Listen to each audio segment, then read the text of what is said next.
And welcome back to the Valor Flight Crew Podcast.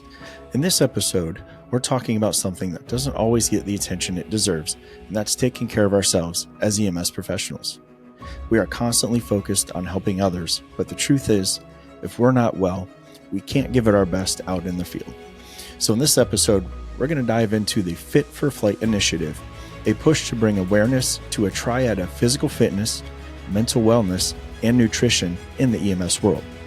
From meal prep to mindset and everything in between, we're sharing real talk about how to make small, realistic changes that add up over time. This isn't about perfection, it's about progress. As clinicians, we can honestly set these realistic goals and build a culture where taking care of our health is not just accepted, but it's expected. We'll get into the role of personal accountability, why support systems matter, and how organizations can help create healthier environments for their crews. So let's get into it, and let's talk about what truly being fit for flight looks like. Thank you to our sponsors, Metro Aviation, Technosonic Industries, Spectrum Aeromed. Welcome to the Valor Flight Crew Podcast, brought to you by Vertical Helicasts and Vertical Valor Magazine. Produced in partnership with Echo, Every Coast Helicopter Operations, the Valor Flight Crew Podcast promotes the personnel and life-saving equipment behind helicopter air ambulance services. Join hosts Mike Fideli and Blake Schreider for in-depth interviews and expert insights from air medical personnel, pilots, communication specialists, and maintenance crews who play critical roles in airborne emergency response.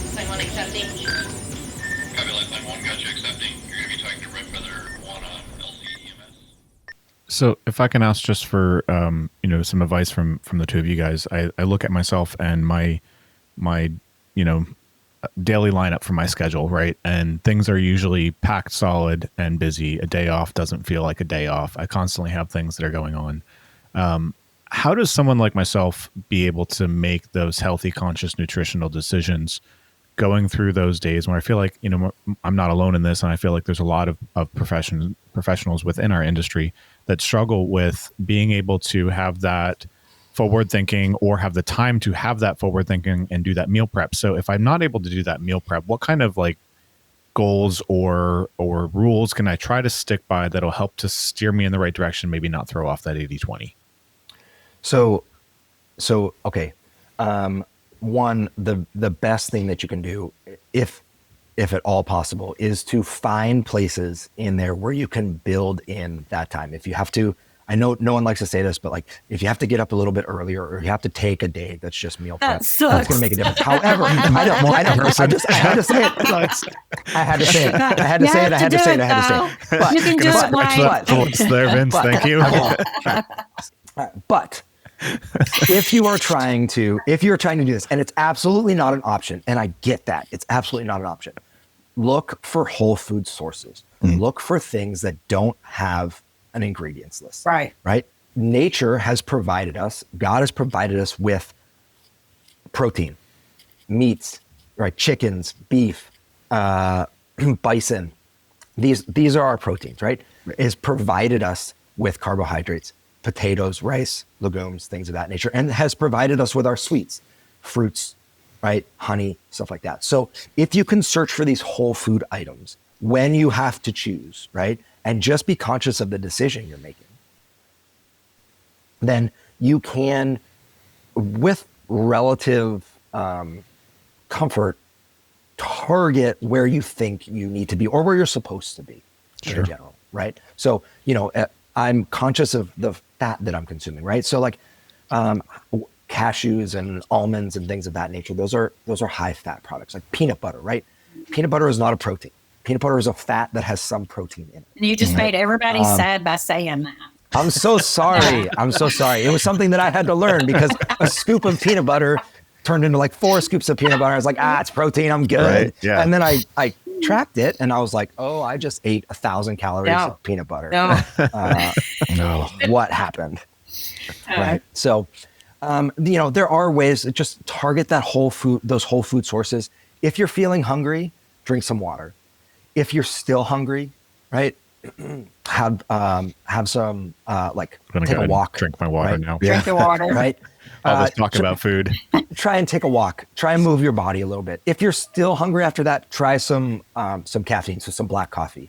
And if you're still hungry, if your body, if you've gotten past that craving, you know this isn't a craving, this is hunger, right? Then you're try and pull in some protein or pull in some carbohydrates, depending on what's been going on in your day, some fat to answer that hunger call. But that's how, for me, when I'm bored, the food noise is loud. It's like being at Red Rocks, right? Absolutely.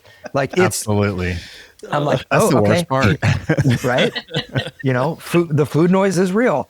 I know that is a craving. I know that is my problem with food in general, right? That pathway that I've created.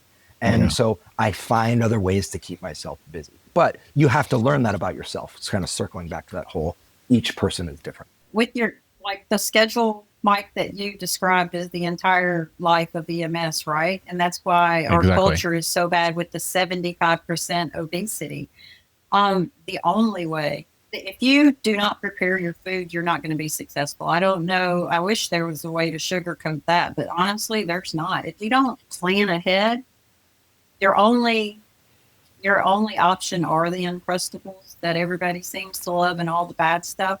And if you can't meal prep and you have a little bit of money, there's meal prep services, but simple meal prepping doesn't have to be difficult. Meal prepping can be boiling you some eggs the night before, getting you some solid snacks. And so when I'm at work, everybody makes fun of me, but they know I'm a snacker. And if I go anywhere, I'm fixing to have snacks in my pocket because the last thing we need is me getting hungry. All right.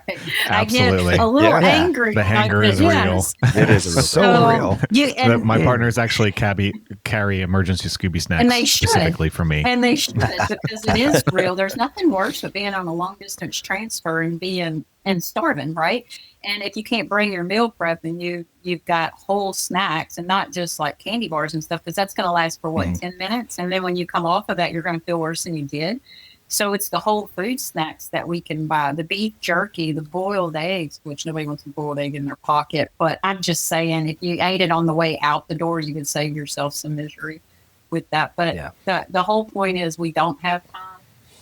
But in order to take care of yourself, it's just like your mindset and everything else. We're going to have to start taking time for what's right. And we can't take care of people if we're not taking care of ourselves. Michelle, if you can we talked a little bit about, Vince's moment earlier, right? On why he decided to make this life-changing decision. Leg cramps, man. Terrible. Can we talk a little bit about that moment or an impactful story that you may have had, Michelle, that has really kind of steered you in this direction and made you so gung-ho to be able to spread this knowledge to everyone else? I know it sounds kind of silly, but I like taking care of people. I don't like seeing people miserable, and I don't like people talking ugly about a profession that I have to love. I truly love what I do, and I want to protect it, and I want people to be healthy and happy of what they do. I don't, like I said, I'm not one that likes all the jokes about EMS. I find them offensive. I work too hard and it's been such a good career for me. But there's a different way. There's a better way. And I just want to do that for people. As far as the strength training, believe it or not, I used to smoke a pack of cigarettes a day. I used to eat all the bad food. I didn't even know how to cook when I first got married. I'm surprised my husband stayed with me. But I fed my kids hot dogs and pizza, and that was it. And I started seeing when I was transporting all the COPD and all the crap. And I was like, oh my God, I would look and see fear in people's eyes as they was suffocating. And that's real. And at that moment, it's too late to change, I believe. And I'm not one to say things are too late, but I've seen people that it's too late and you're going to die. And this is how you're dying. And I don't want any part of that. And that was enough. That was enough for me to say, I got to make changes. And it's like you said, where do I start? I have to start with not smoking. I don't know what that looks like. I don't know how to do it, but I know that's what's killing me first, right? And it was that path. And that was honestly, that's hard. That was extremely hard. That was one of the hardest things I ever done in my life. And I did it. And then after I did that, it was just a chain effect, like you said earlier. Once you hit that one thing that truly changes you, it's like it sets you on fire for everything else. And I see when I speak to people, and I try to speak life to them, and remind them of who they are and the greatness I see in them. And then when you see them go and they do something great and they believe in themselves, it's like, man, that was better than anything else I've ever done my whole life, right? You know what's so great about the triads is they work the same direction, like forward and backwards. So they compound on one another. So if you get your head right and your nutrition right and your physical fitness right, it just starts to build on itself, and you become really encouraged, and it's much easier, right? It gets it's like compound interest. It gets easier and easier, but it also goes the other direction. So if you let, say, your physical health go, and you're letting your nutrition go, and your mental health starts to go, and that starts to compound on itself, you start to move. It becomes easier and easier not to do those things, and it becomes easier and easier to fall into that 75%. You start seeing those comorbidities pop up, the COPD and the hypertension and the diabetes and whatnot. And so, I think as medical professionals, we can understand how these things happen, but we also know how easy it is, or in theory, how easy it is to move away from it and to prevent it. Does that make sense? Mm-hmm. Yeah, for sure. So getting back to, so I was young when I started, right? And I've always been 5'2".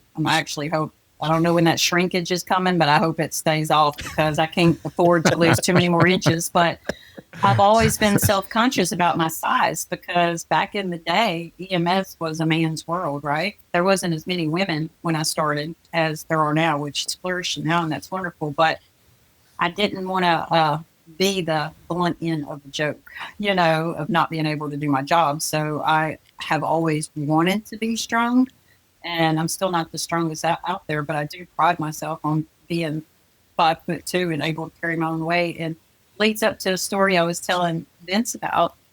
I was so proud of myself, and I'm usually not one of those people that says that, but I was.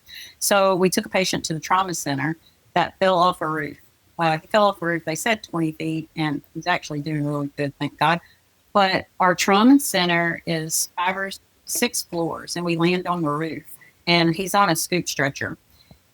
And we get off the helicopter, and we go over there, and we push the button, and nothing happens. And then the security guard walks up the stairs, and he's like, "Oh, that's broke." And I was like, "Oh, really?" So he's, Oh no, so he's That's like, a bad day. Yeah. And I was like, "Oh wow, are they fixing it?" He's like, "I don't know when it's going to be fixed." And we waited for some options and stuff like that. And I told my partner, I was like, and I think this guy was like, he was about 175.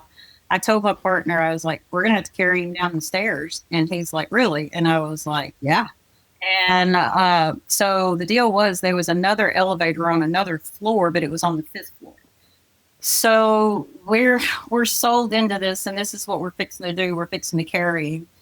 And from the stairs comes a couple of nurses, and they brought a stair chair. And they's like, "Here, you can use this." And I was like, "You just fell off a 20." I'm sorry. This is a trauma patient.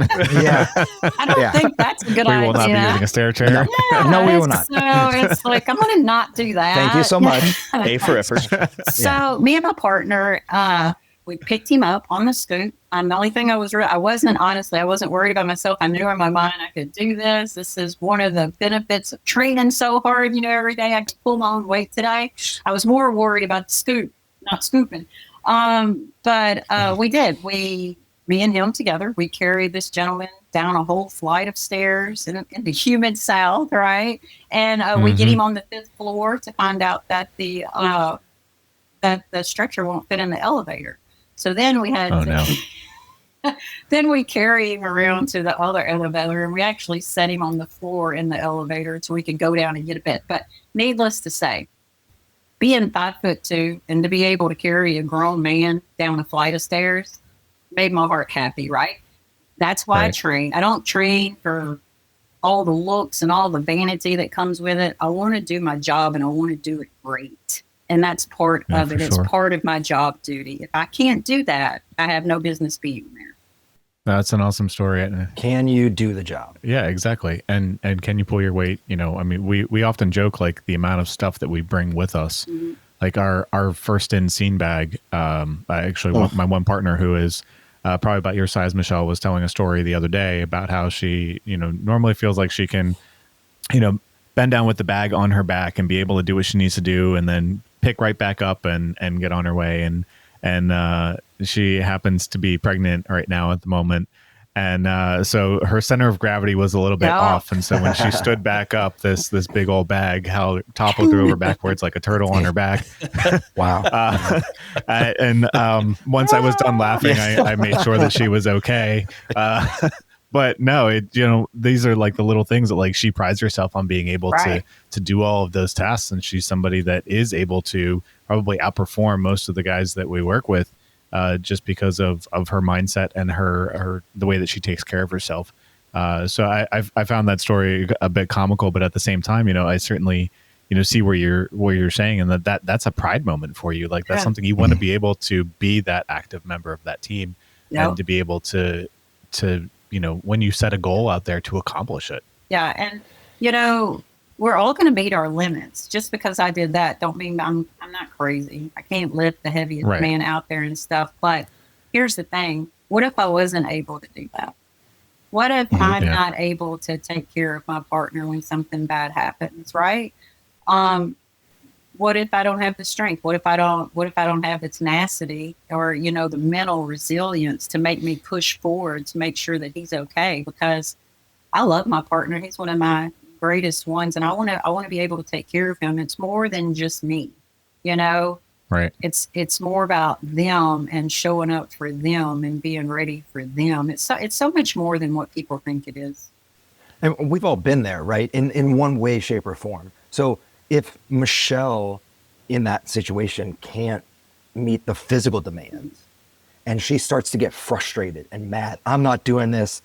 I'm not carrying this patient down there. We have to fly down and they have to set up an LZ, you know, somewhere else, or we need to, Dang, that was enough. The physical. It should have been. Right? The physical breaks down, but then what immediately broke down after that? The mental. Right. Right? So you start like you get pushed into this corner where something starts to collapse, and then it starts to manifest in somewhere else. Right. Yeah. And then you're not thinking about the patient. Well, you're maybe not thinking about the patient. You're thinking about yourself. You're running through this, and, you know, ways you can sort of defend against that, right, can be making sure that the physical is there, but also making sure that you're fed well, where you can think through that stress, right? And then you can do some things where it doesn't sort of, once one area gets pulled down, the other places don't also start to get pulled down. And certainly relate to a lot of that in just, you know, your everyday life, and combining, you know, two of these pillars, like the mental and the physical side of things. I know there's been so many days where I'm like, man, I do not feel like going to the gym today. This is just not what I want to do. This is like, I'm just not feeling it. And those are the days that I've, you know, talked myself up, the positive reinforcement, forced myself to go to the gym. And those have actually turned out to be some of the days where I've had the best workouts in. And it's about like that kind of cascading effect of when you make that one positive decision, how it affects all of those other things and keeps that ball rolling. Unfortunately, there's that problem where when you make that decision in the opposite direction, it easily snowballs into effect the other way. And so consciously making those positive and those forward thoughts, I think, are really game changing to get that ball rolling, and then follows into the absolute, you know, the physical side of things and being able to, you know, push yourself forward. And that's kind of where I wanted to bring the next question to with all of this is, you know, I think for a lot of people, they associate physical activity with going to the gym and lifting. And so obviously that's not always an option. You know, people may have a couple kids, family, other obligations going on. They may not be able to make that a regular part of their life. So when we talk about the physical aspect of this triad, what's the recommendation from you guys as far as how do we still maintain that physical activity while, you know, maybe having that busy lifestyle and not able to get to the gym and do the traditional style of activity? Thank you to our sponsor, Technisonic Communications. Technisonic Communications is a proud provider of the critical airborne communications equipment utilized every day on every mission. Law enforcement, EMS, forestry, federal and military operators all trust their communications to Technisonic. Visit TIL.ca to learn how Technisonic can support your mission communications. So much of it has to do with movement, right? Are you getting out there and moving your body? It looks different for everybody. So what I do for physical fitness might be different than what Michelle does, what Blake does, what Mike does. I did a post on our Instagram page the other day. Physical fitness looks different for everybody. I love to play pickleball. There are days where I'm not going to the gym. I'm just going to go play pickleball because it's fun and enjoyable for me. There are other days where I love to go into the gym and get a great workout.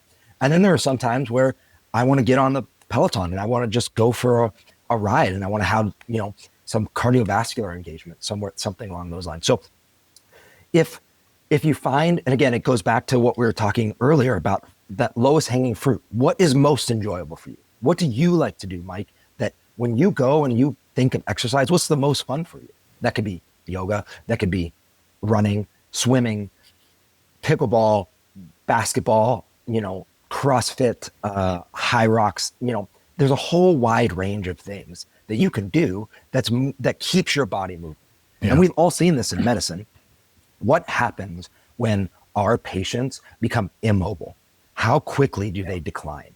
Yeah. Right? So fast. Everybody can do anything at home. You don't have to have a gym. It's a misconception that you have all the equipment. I've killed myself before doing an at-home body weight workout. So you truly, whatever makes you happy, that's the one that's going to work.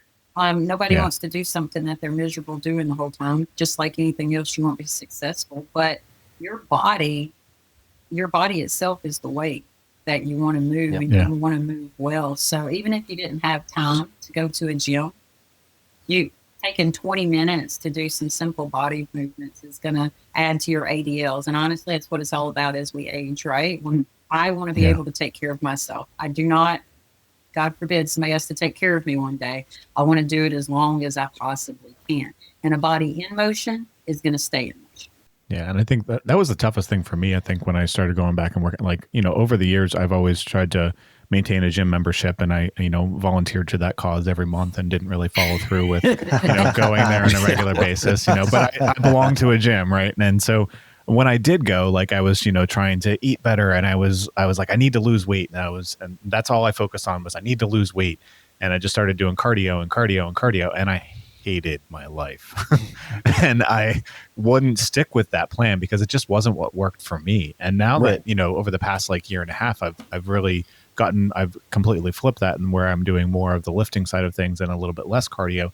And that is something that I find enjoyable now. I look forward to going to the gym and doing those things, but it was about that whole mindset change, and it was about that whole finding that physical thing that worked for me. Right. And if going for a run is something that works for you, God bless, have at it. That is just not me. It's not me either. Cardio is cardio, right? That's what they say. Yes. And I got a little bit different intake there again because I'm a woman. And what I learned is when we get to age 30, everybody here is over 30, right? You're going to love this. As you get 30 years. Over. That's still a long time ago. Yeah.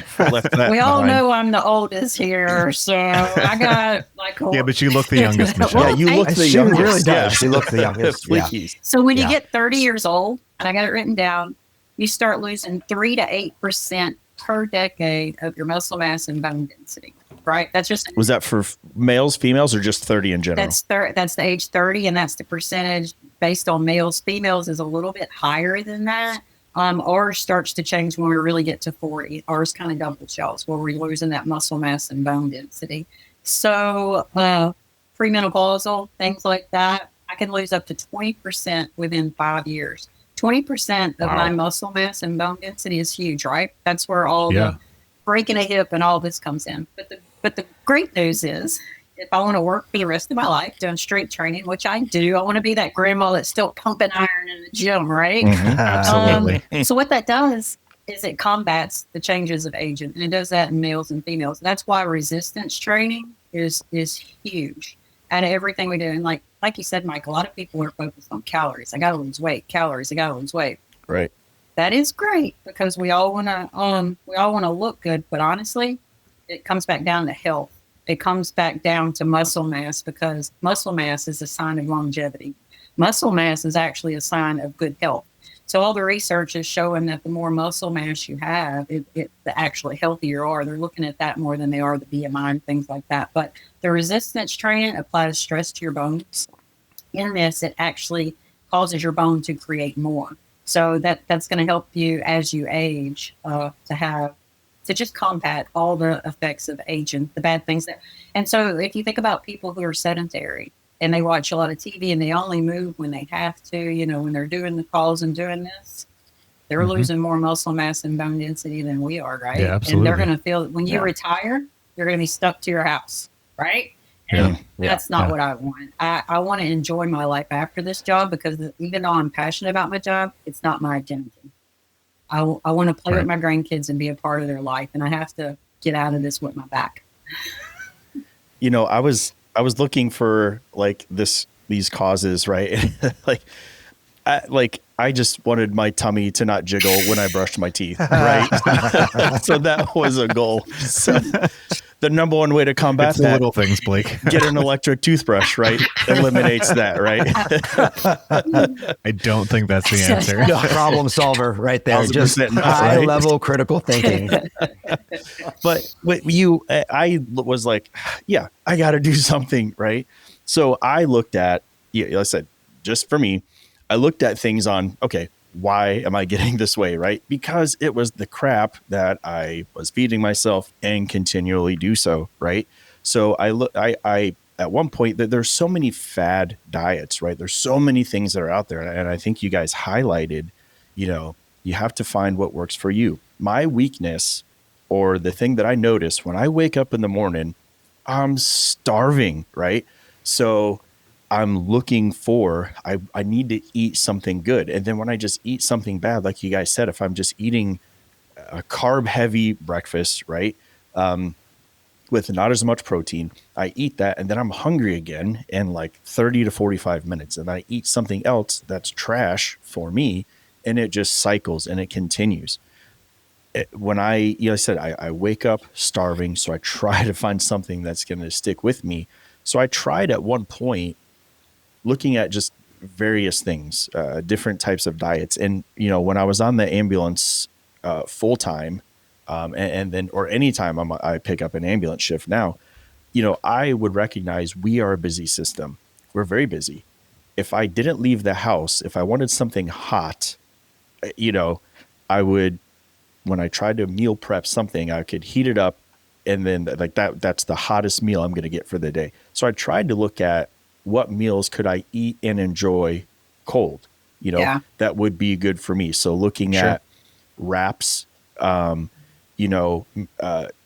tried making like your own version of overnight oats, but adding in like good fruits, whole, good fruits that will sustain. Sure. So I've tried to look at these things, but with so much fad diets or anything out there, and maybe I'm answering the question, you consult a nutritionist, a dietitian, somebody like that. But if someone just wants to make those changes, how do you start that day, or how do you start really with that process to find like, how is this going to help me if I set myself up for success? But how do you start with that to like, as a food, like how do you start that day with breakfast that's not going to like Chick-fil-A or McDonald's or, whatever? Like what do you start with? Well, again, that's so highly individualized because it comes down to taste and it comes down to what you're trying to accomplish. But let's just say in general for you, or I'll just give an example of what my breakfast. I've been eating the same breakfast now for probably 2 years, and it satiates me, right? It is what tastes good to me. I enjoy it. I look forward to it when I wake up. It's high in protein, and if I want to add some flavor or some calories to it, I just add honey. But it is a scoop of protein powder, a serving of non-fat Greek yogurt, and I mix that together, and I put somewhere between 50 and 100 grams of whatever fruit I want. So I alternate between strawberries and blackberries.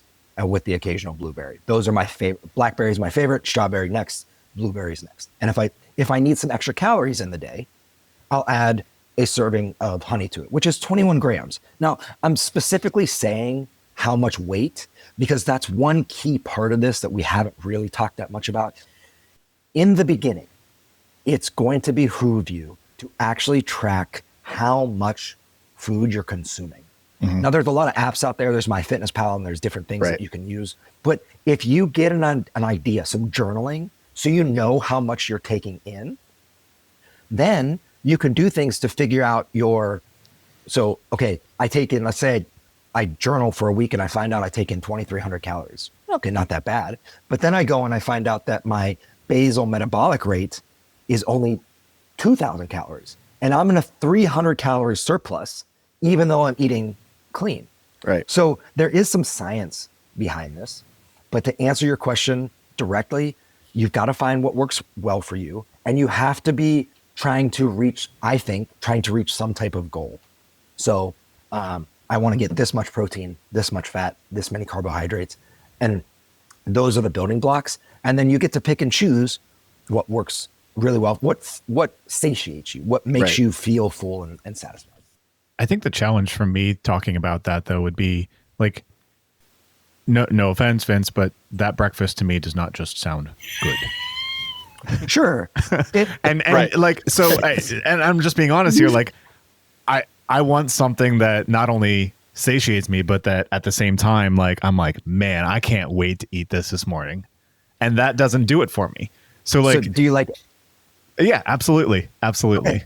So you can make that same breakfast, hit those same macros with whole eggs, egg whites, and like vegetables of some sort. Yeah. Right? You could hit those same macros. If you needed something sweet, right? Maybe you look at what you're trying to hit and you find out, okay, well, I want something sweet. So now I'm going to take toast and I know how much, maybe I'm going to have like 50 grams of toast and I'm going to put honey on it, or I'm going to put butter on it for fat, right? You just build your meal, whatever sounds great to you. Like, oh, I love eggs and like, I love a frittata in the morning. Yeah. I think frittatas are gross, but sorry for the frittata. You and I won't be having breakfast together anytime soon. I like an omelet. I know they're basically the same thing, but whatever. Like you find what sounds really good to you and then just make it fit instead of trying to make something fit and it's not something you enjoy. If you don't enjoy it, you won't continue to do it. Just like the workout, find the one you enjoy. But what he said about tracking food gets old. I ain't gonna lie, it does. But that's honestly, you have to. Because I guarantee you that you think you get enough protein. And it is actually really hard to get in the correct amount of protein. You don't just do it by chance. It has to be planned and executed because it's so hard. But a lot of people are like, oh, I only ate this and this today, and it was all fast food. You didn't track it, and that has so many more calories than what you think it does. Yeah. You can see that by when you go to a restaurant and they actually list the calories. Some of the salads have more calories than the hamburger. So, I mean, that's a problem because I'm going for the hamburger at that point. But if you don't track it, you have no idea. And when people on the ambulance ask me what they should do, because the fast food is so much easier, because we don't get enough sleep, we wake up late, we didn't prep, and now we're stuck eating that. The best thing you can do on an ambulance is, like you said, pack food that you can eat cold. Make it whole food, whole snacks that are easy to eat in between a call. Because if you can do that, you can sustain for 12 hours and then hopefully eat a good meal when you go home. But the whole point is staying away from that burger, staying away from all of the stuff that's going to hit hard and heavy. And each meal from like a restaurant, you're looking at 1,200 calories. I mean, for a burger and fries and a drink. I mean, that's a lot. Yeah. And they're cooked in a lot of oils. There's a lot of fat that makes it into fast food. It's easier overall for the general mass production. But a big problem and why we see such high calorie numbers is because a gram of protein is 4 calories. A gram of fat is 9. Yeah. So you really start to add in the calories when you start adding a lot of fat, right? And that's how you can get these huge 12, 13, 2,300 calorie single serving meals. Thank you to our sponsor, Spectrum Aeromed. Spectrum Aeromed is your trusted partner in aeromedical solutions. Experience safety and innovation with their customized interiors, designed for both rotor and fixed-wing aircraft. Elevate your patient care with Spectrum Aeromed. For more information, visit spectrum-aeromed.com. Right. Most of the fast food is loaded in fat, and people don't recognize that they're getting way more fat than they are protein. And the protein is what we need to maintain our muscles, our bones, and all the other stuff. But it goes back to everything else. None of this is easy. The mental health, the nutrition, the working out, it all has to be intentional, and it has to be something that you're interested in, because it's too easy to give up on because it's too hard to do. This isn't an easy. None of this that we're talking about it like it's so easy. Oh, just do this and do this. It's honestly not easy, and it's easier to not do it. And just to be intentional with your breakfast, like I'm with him. I've been eating the same thing for I don't even know how long, because when you find what you like and it's easy and it's your protein, you stick with it. And I'm totally okay with my smoothie every morning, and I know how much protein I'm getting. I know what it is. And then, what I try to tell people is they're like, well, I'm tired of eating that. Well, change it up. Use the same base, but make it more, make it fun. It doesn't have to be boring, and good food can still be healthy. And that would be part of the culture I would want to change, because people are always like, oh, she diets all the time. No, I don't. I'm eating healthy. That's the way I was supposed to eat. I'm not dieting. I'm trying to live here. Right. People. And it's not a diet. Yeah. You're living within your caloric requirements, and we're so accustomed to living outside of our caloric actual body requirements, right? So you can do things like get a DEXA scan, or even better, go get a basal metabolic test. Any human performance lab connected to a university is going to be able to do a basal metabolic rate. You can, and then it really expands from there. You start diving into things like your VO2 max, and understanding your heart rate zones, and being able to dive in, and control, like how are you going to maintain the optimal, like, aerobic exercise, so that you're not getting into anaerobic and you're really just burning as much calories as possible. When you really start to look at the science, when you really start to understand your body as the machine that it is, this stuff is pretty straightforward. Know your numbers, live within your means, right? Eat within your means, eat the good, healthy, whole foods that your body wants, the good fuel, and everything starts to fall in line. My Italian grandmother is rolling over in her grave right now, listening to this conversation. Listen, the best thing I make is chicken parm. And it is not healthy in the slightest way, shape, or form, sans the fact that there is some chicken covered under some breadcrumbs. But you can enjoy chicken parm, you can enjoy pizza, you can enjoy all of these things. It's just a matter of understanding that, like, there are going to be times where you break out of that caloric goal, but if you live again within that goal or that regulation, the majority of the time, you can continue, you can live your life. It's not dieting, right? I mean, I get made fun of at my base all the time. I'm way measured. For shame. Yes.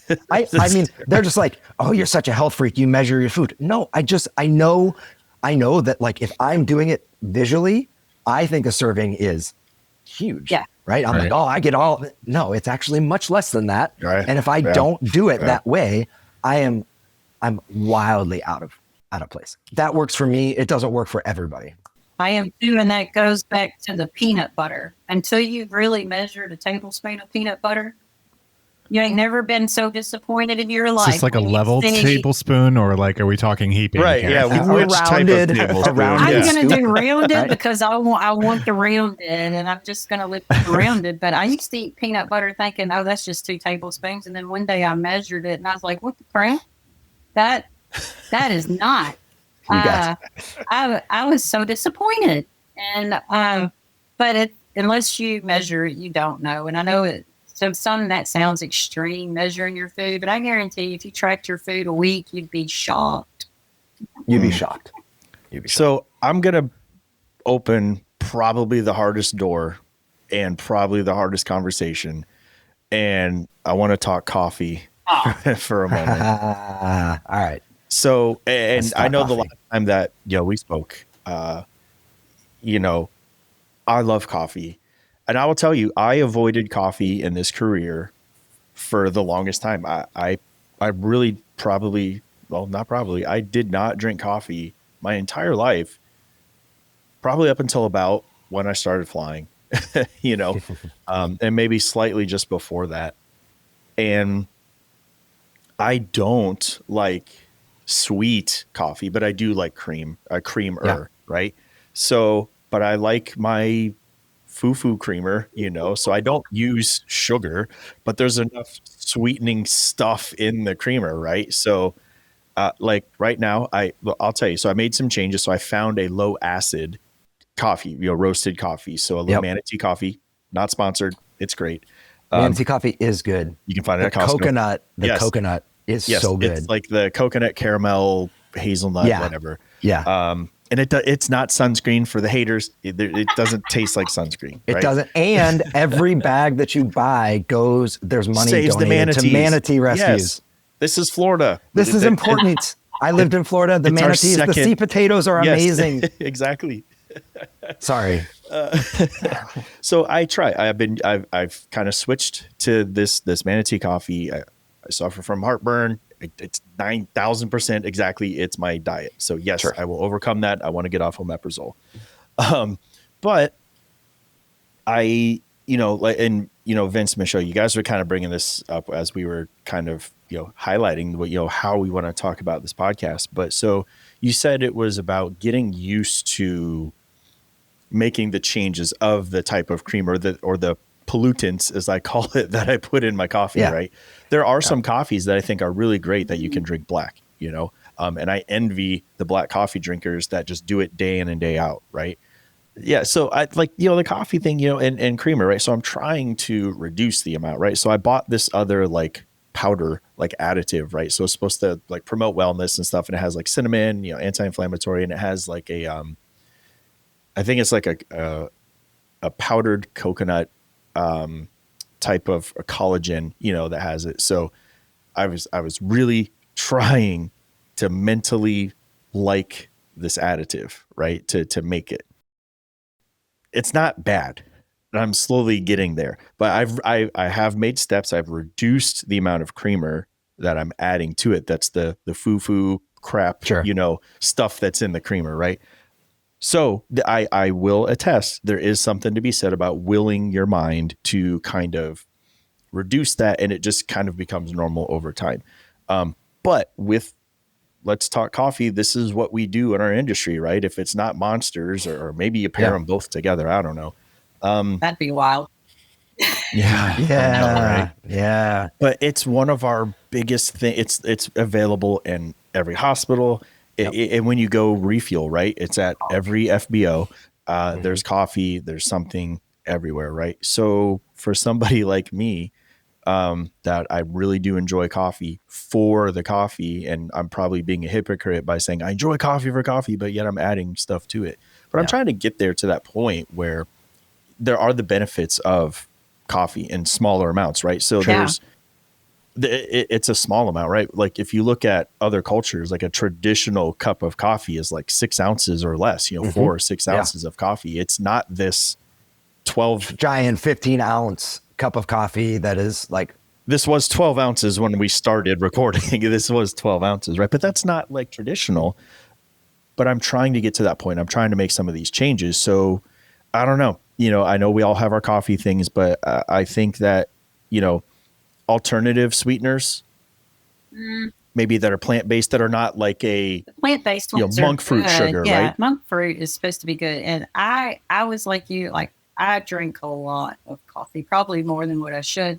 I make myself feel better by only reading the research articles that say coffee makes you smarter, and then I just leave it at that and don't try the other ones. But I used to add the sugar in the creamer, and so much so that you couldn't even tell it was coffee. And when I made my changes and I was trying to do better, I realized I actually read the ingredients. That'll actually deter you from eating a lot of things in life if you just turn it over and start reading it.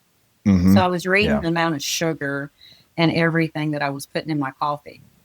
And so what I did is every day I would just add a little less until eventually I drink my coffee like an adult now, black.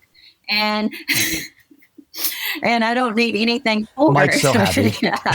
So it's like if you was to put like I'm like a teenager right now. The only adult in the room. I can't even hopefully I'll drink graduate sweet here in like 2 coffee now. years. So if we went somewhere, I would just prefer to go to Racetrack or a local gas station and get their dark black coffee, and I can drink that because now I'm so sensitive, and that's so crazy. That's what's crazy about the changes that you make. You think they're so hard because you enjoy this so much that when you do make that change, it becomes like a whole different life. And you're like, how did I even like that? Because now if I was to taste, my husband just puts honey in his coffee, which is totally healthy. If you're looking for something to put in your coffee, I suggest honey. Honey is really good in coffee. But when I drink his coffee, I'm so used to not having anything at all. It's just like overwhelmingly sweet. And that's just a testament to it. If you truly make the changes, your body will like it. Your body will adjust, and you won't ever know how, why you didn't do that sooner, because all the, typically when people drink coffee now, they're actually having dessert. They're not really drinking coffee. It's it's filled with so much stuff in it. It's like, did you even get any coffee? I mean, but if you, that's, you can add up the calories of that. We could look that up, and that's potentially hundreds of calories just for a drink. And if I want to take in calories, they won't be food because I get hungry. But there's healthy choices, and you can do it a little bit each day will change your life. There's really two things to unpack there too, Blake. So number one, why are you consuming the coffee, right? Are you consuming that coffee in the morning to wake up? Are you consuming it because you like it? Right. What's the actual plug behind? And at 2:00 in the morning, why are you consuming that coffee that you already had in the morning? Right. So there's that.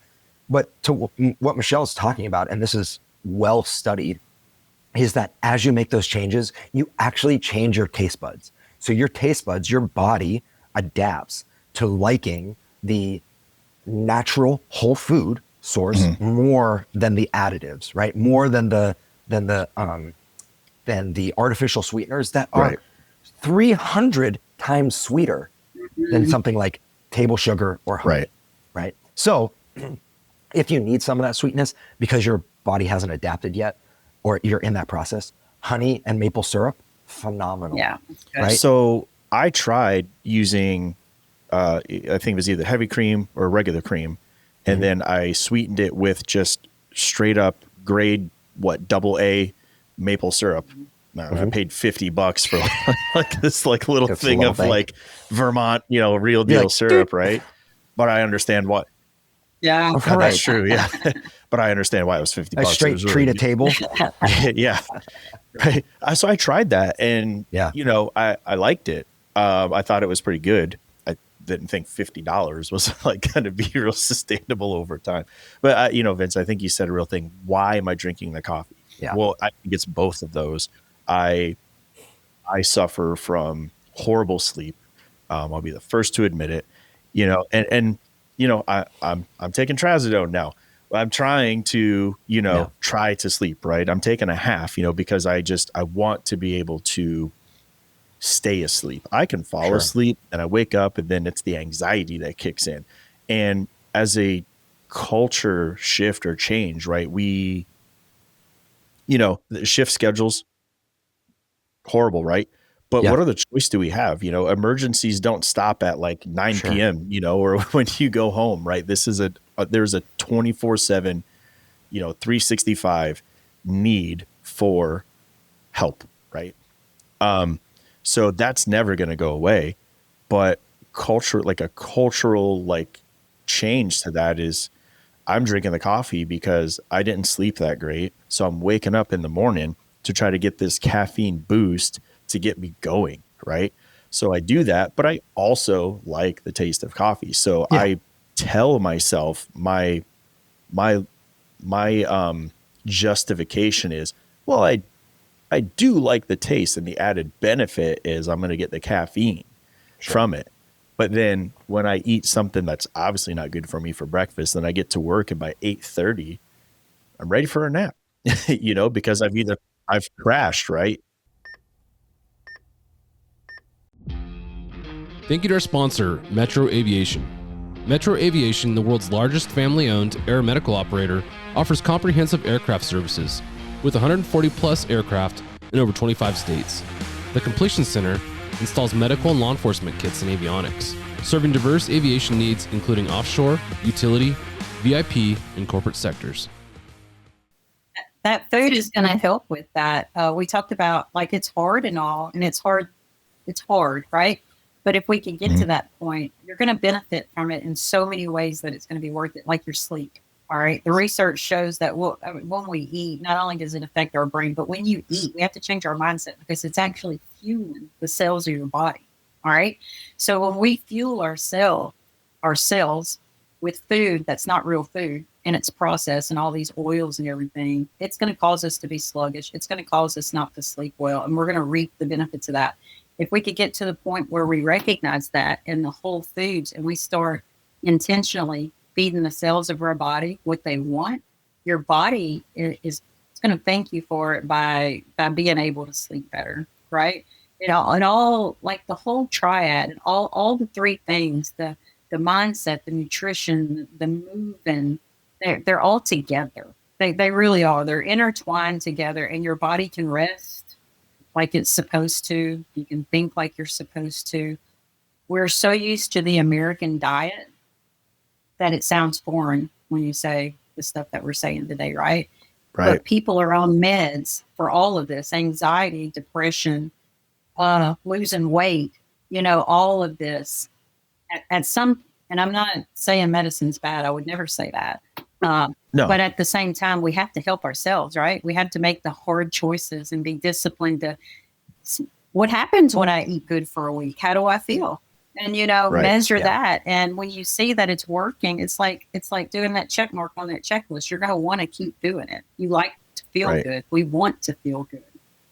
And I hope that for everything that you guys are bringing forward, that, employers, health systems, and everything, like we're in the industry of medicine and trying to help people be healthy. And we are probably the number one worst enemy of ourselves to not be healthy. Right. So if we can get, organizations and programs on board with supporting people that want to be healthy, because like you said, it's hard. It's hard enough. Okay. So, you're doing a 24-hour shift. That's a whole nother podcast on shift schedules, right? But so you have to do this 24-hour shift. You meal prep, you do all the things. And Mike, you said it earlier. Will I have access to the food that I prepped? If I get 2 back-to-back interfacilities that take me cross country, greater than the 50 miles from your local flying area, right? You're gone for 7 hours.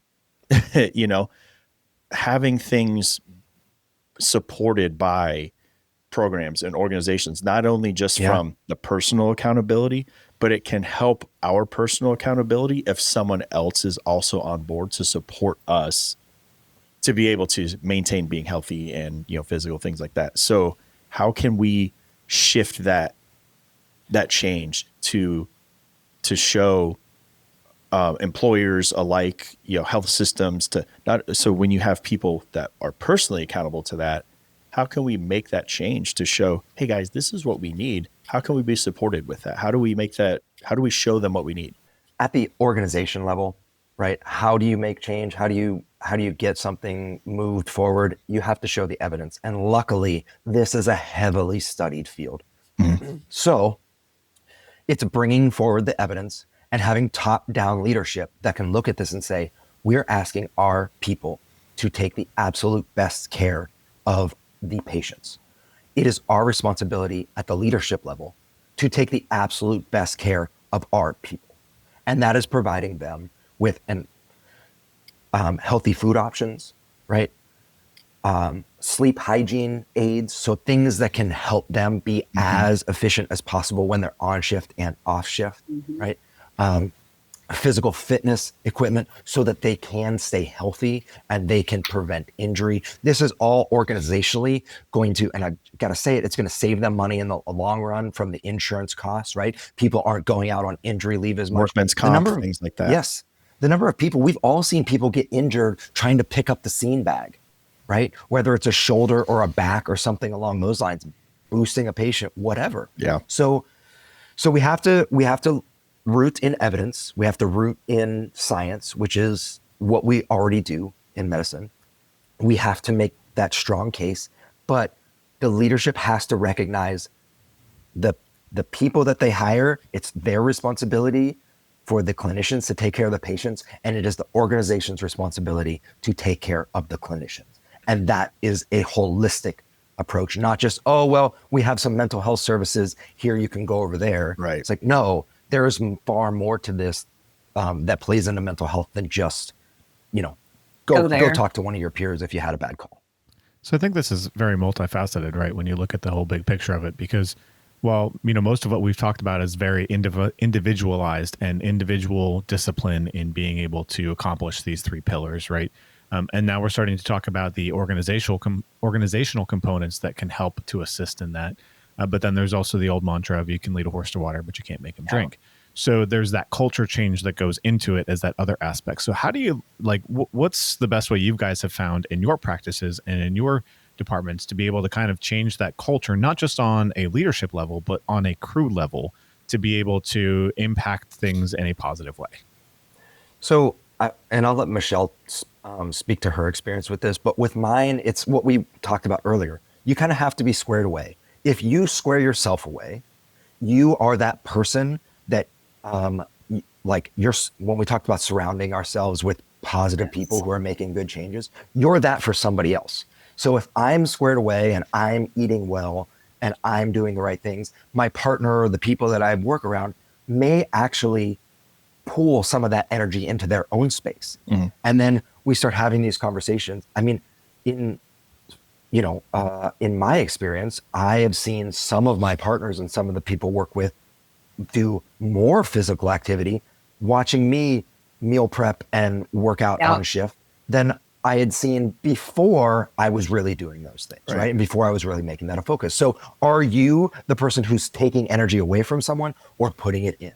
And then from there, it's being encouraging, right? I'm not showing off to anybody. Right. I'm just saying, let's be the best we can be for ourselves, for our patient, for our crews, for our teams.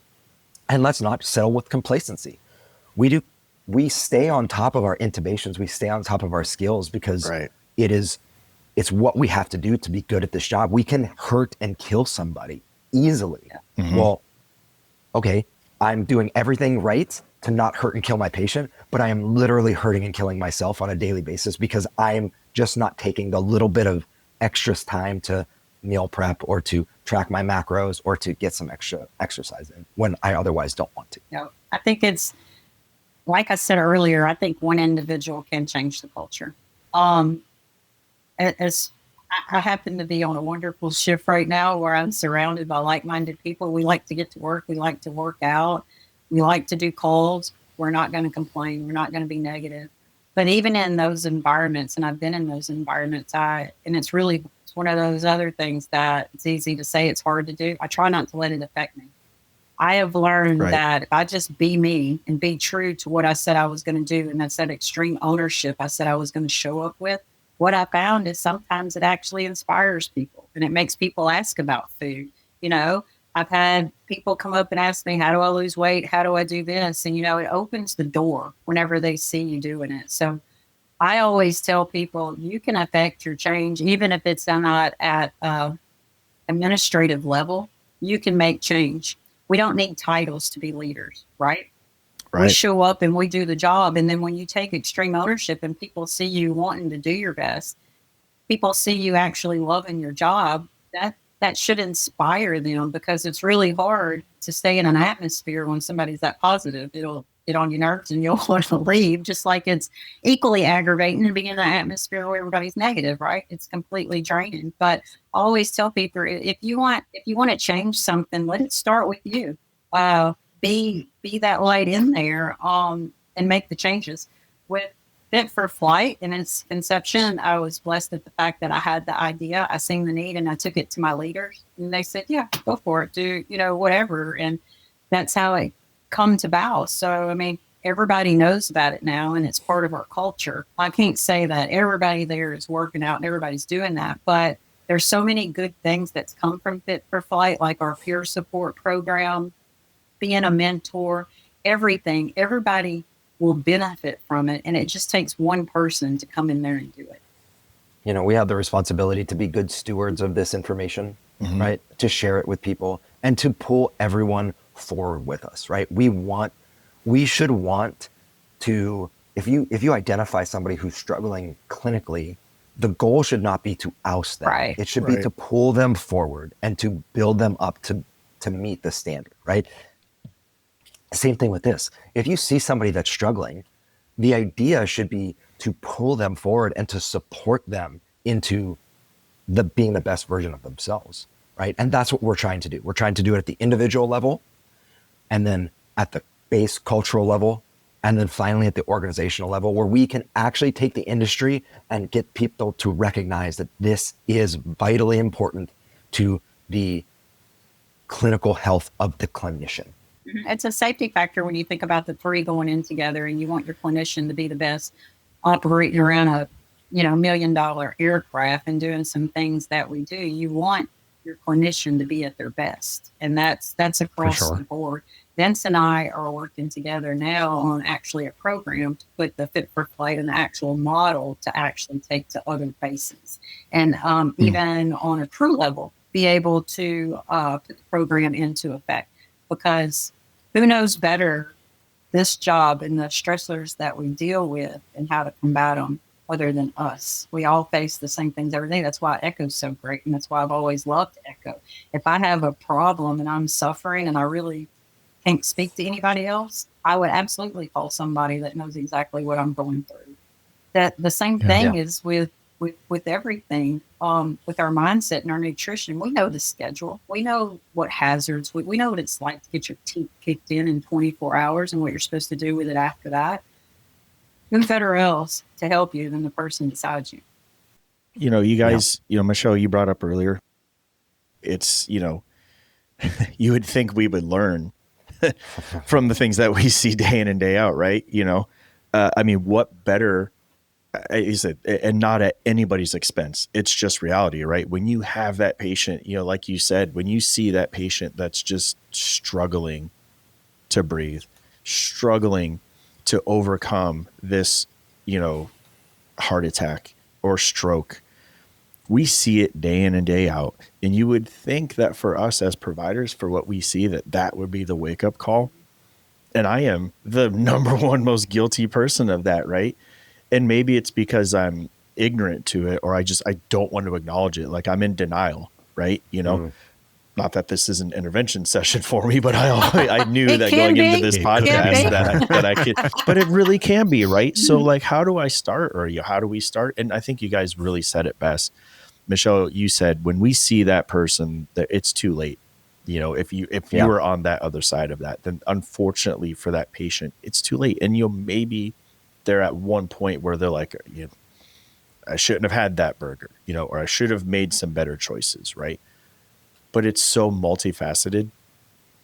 And I think that what you guys, the information, the science, the research, everything that you guys have put this together, this is exactly what Echo is about. And that's exactly what this industry is about. We need to be better. And I think it's amazing that you guys put it out there as a triad, because what other relatable thing can we really make it run full circle? And I applaud you guys so much for being true leaders. I'm going to steal a line from Christian Greengrass. People were meant to be led, not managed. Yeah. Right.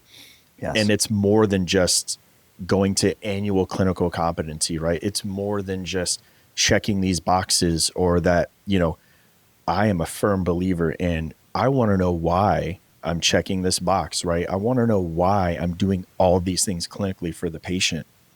We've highlighted that. We do that with science and evidence-based medicine practice. So why the hell are we not, he did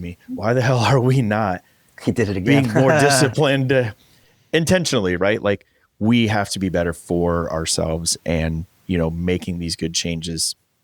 Someone else has got to do this. Yeah. Why have we accepted obesity? And I'm not fat shaming or like people say, truly not, because eating is hard and dieting, losing weight is harder than quitting smoking. And I know that for a fact, and I know how hard that is. But why are we okay with our responders showing up knowing that they're not fit for duty? That if something bad happens, what did you say, 75%? 75% obesity rate in EMS. And it's like, we have, that's an epidemic. We have to help that. We have to give them the information. I'm not saying we're cooking for people, that's not going to happen, but we have to talk about it. We can't act like it's okay, because it's not okay. Because when they get in a bind on the side of the road, when they're trying to help somebody and then they become a patient themselves, right? What are we going to do?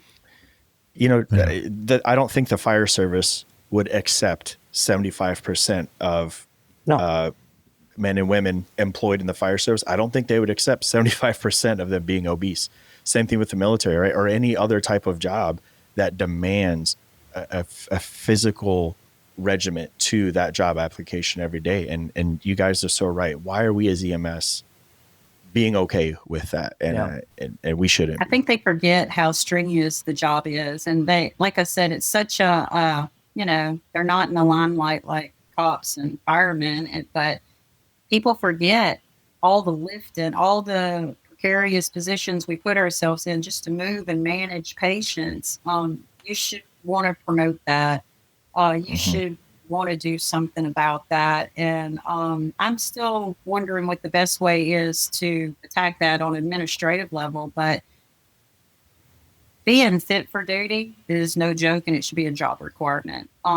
I'm not saying everybody needs muscles and you need to be the strongest one there. It's not about that. It's about being healthy, and it's about moving when you need to move, right? And the truth is, some of us can't move when it's time to move, as evidenced by your cramp that you got that day. Could you move? I couldn't move. I couldn't get out of the helicopter. The cramp. I'm going to make him a shirt that says the cramp. Cramping the cramp is not was real. okay. It was so bad. It's been some amazing discussion, and obviously this is a topic that we can talk about probably for another few hours on it, and probably not get anywhere either, because I think there's so much to digest here that I think that's really only touching the tip of the iceberg. But I really appreciate you guys coming on and joining us for the podcast and be able to get some of this word out there and spreading such an important message. I think that really it is. I hope to see this change across the entire industry. I really do. And I applaud you guys for spearheading a way for people to be able to do that. And so if anybody does have any additional questions, or if they'd like to reach out to Fit for Flight, what's the best way they can get a hold of you? So I actually think it'd be much easier for you guys to reach out. It's 2025. Reach out us directly on Instagram at Fit for Flight Triad. All right, Fit for Flight, all one word, _triad. You can reach us there. I want to put out there that Michelle and I are not registered dietitians, and we do have we're both former CrossFit coaches, but our goal is to get you guys the information and the resources so that you can come up with the best plan for yourselves. So please reach out to us. If you're going to Crash and Learn, I'll be there. I'll be speaking about this at Crash and Learn. So hopefully I'll see some of you there. We'll have a booth at Echo as well this year. So we'll have a fun little challenge for you guys based on some of the evidence that we found. And we look forward to talking with you. We look forward to help moving the needle and helping you reach whatever goal that may be, professionally, culturally, or organizationally. And again, you'll find us at Fit for Flight Triad on Instagram. Thank you guys so much. Thank you guys so much for coming and joining us today. This was a fantastic discussion, and we'll look forward to talking to you guys again soon. Yeah, so awesome. Thank you. Special thank you to our guests for their time and for listening in to the Valor Flight Crew Podcast, and for all their support of the Vertical Helicast platform and the Valor Flight Crew Podcast. We'll see you next time. Thanks, guys. We'll see you. Thank you. Bye. Thanks for joining us for this episode of the Valor Flight Crew Podcast. Don't forget to like and subscribe to hear more stories that promote the personnel and equipment behind the missions in public safety aviation. Lastly, stand by for a message from our sponsors. Thank you to our sponsor, Metro Aviation. Metro Aviation, the world's largest family-owned aeromedical operator, offers comprehensive aircraft services with 140 plus aircraft in over 25 states. The Completion Center installs medical and law enforcement kits and avionics, serving diverse aviation needs including offshore, utility, VIP, and corporate sectors. Thank you to our sponsor, Spectrum AeroMed. Spectrum AeroMed is your trusted partner in aeromedical solutions. Experience safety and innovation with their customized interiors, designed for both rotor and fixed-wing aircraft. Elevate your patient care with Spectrum AeroMed. For more information, visit spectrum-aeromed.com. Thank you to our sponsor, Technisonic Communications. Technisonic Communications is a proud provider of the critical airborne communications equipment utilized every day on every mission. Law enforcement, EMS, forestry, federal and military operators all trust their communications to Technisonic. Visit TIL.ca to learn how Technisonic can support your mission communications. Well, that's going to wrap it up for this episode of the Valor Flight Crew Podcast. We hope today's conversation got you thinking about your own health and wellness and how taking care of yourself is truly important to our job in promoting longevity. Whether it's meal prepping for the week, taking time to just move your body, or just be a little bit kinder with your self-talk, it all adds up. Small steps can make a big difference, especially in a profession that is demanding as ours. Remember, being fit for a flight isn't just about the job, it's about showing up as your best self for your crew, your patients, and your family. To all our listeners, thanks so much for joining us in this conversation and your continued support of the Vertical Helicast platform. Whether you're part of a flight crew or just passionate about the world of air medical transport, we hope you found some takeaways to apply on your next shift. If you haven't already, head over to www.echoflightcrew.org to learn more about the teams and programs that support this community, and be sure to follow the podcast so you don't miss upcoming episodes. Thanks for listening. We'll catch you next time on the Valor Flight Crew Podcast, where we will continue to highlight the people and stories that make this industry great.